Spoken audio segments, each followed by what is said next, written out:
La parole est à Monsieur Philippe Vigier pour le groupe UDI.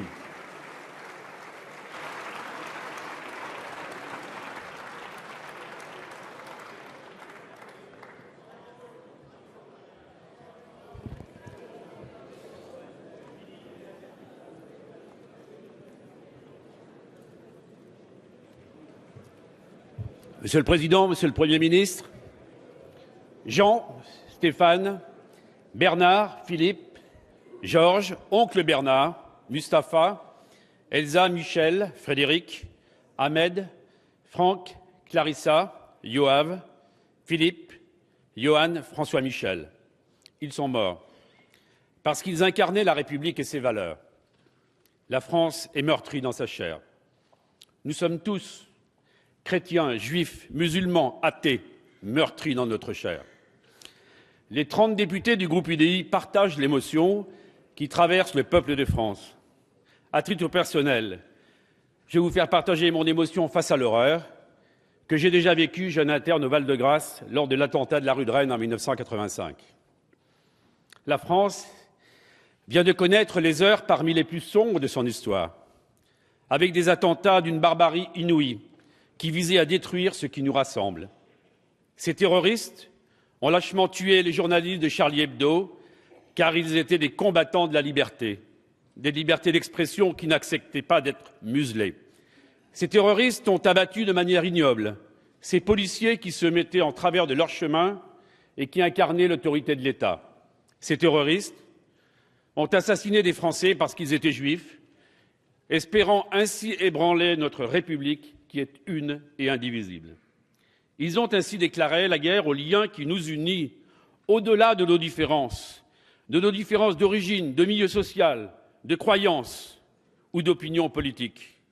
Ils pensaient, nous les héritiers de Voltaire et des Lumières, nous diviser. Ils nous ont rassemblés. Ils ont été traqués et châtiés par les forces de l'ordre, qui ont accompli un travail exemplaire. Ils ont réveillé la France éternelle et fraternelle, celle des millions de Françaises et de Français, qui se sont levés pour dire « Nous continuerons à vivre libres », celle de Lassana Bathily, ce jeune Français de confession musulmane, qui, au péril de sa vie, a sauvé ses frères juifs lors de la prise d'otage de la porte de Vincennes. Cette vague d'émotions a parcouru la France, l'Europe et le monde entier. Un à un, les peuples se sont levés, car ils savent qu'à travers la France, ce sont les valeurs universelles qu'elle porte en étendard qui ont été touchées. Dimanche, à Paris, le monde entier s'est rassemblé dans un moment de fraternité universelle. Européens, Africains, Israéliens, Palestiniens, ils étaient tous là. Dans cette guerre contre l'islam radical et son idéologie meurtrière, notre détermination doit être à la hauteur de la radicalité de notre ennemi. Lorsque la République est attaquée, la réponse ne peut être que plus de République pour que vive le sursaut fraternel du 11 janvier 2015 et plus d'Europe pour combattre ensemble le défi terroriste qui menace les peuples. Il n'y aurait pire réflexe que le repli sur soi, l'amalgame, l'engrenage et l'intolérance. Cette haine qui grandit au sein de notre République est le fruit de l'intégrisme, du rejet de la différence, de l'exclusion, de la misère et parfois de certaines désespérances qui peuvent nourrir la tentation du fanatisme.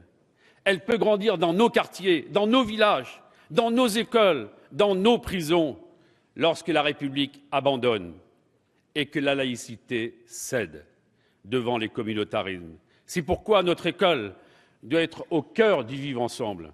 La République doit être implacable face à ses ennemis qui agissent sur son sol ou qu'ils se trouvent à des milliers de kilomètres. Vous avez évoqué des failles, Monsieur le Premier ministre. Nous devrons nous poser toutes les questions et y apporter toutes les réponses, sans angélisme ni querelle politicienne dans ce moment d'unité. Nous devons faire le choix politique pour donner plus de moyens techniques et financiers à notre sécurité intérieure et à nos armées, être impitoyable face à ceux qui répandent la haine sur les réseaux sociaux, poser la question du retour en France de ceux qui sont partis faire le djihad, améliorer l'accès et le partage des informations nécessaires pour neutraliser et démanteler ces réseaux, car ces attentats ne sont pas le fait d'actes isolés. lutter contre la radicalisation aussi dans le milieu carcéral et repenser les réponses judiciaires. Enfin, s'il est indispensable de renforcer les outils pour tarir les financements de ces organisations terroristes, nous sommes également persuadés qu'il est absolument vital de favoriser les grands projets de développement pour permettre au progrès économique, social et écologique d'irriguer les parties du monde dans lesquelles le fondamentalisme peut prospérer sur la misère. La réponse, Monsieur le Premier ministre, elle doit être française, elle doit être européenne, elle doit être mondiale. Monsieur le Premier ministre, nous tenons à saluer l'attitude du Président de la République, votre attitude, celle du ministre de l'Intérieur et de l'ensemble du gouvernement face à ces attentats.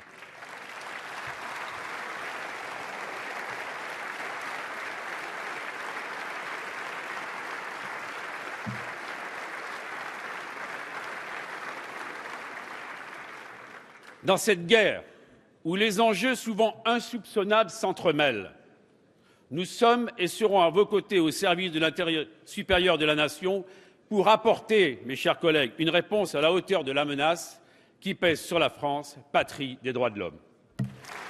Merci, Monsieur Vigée.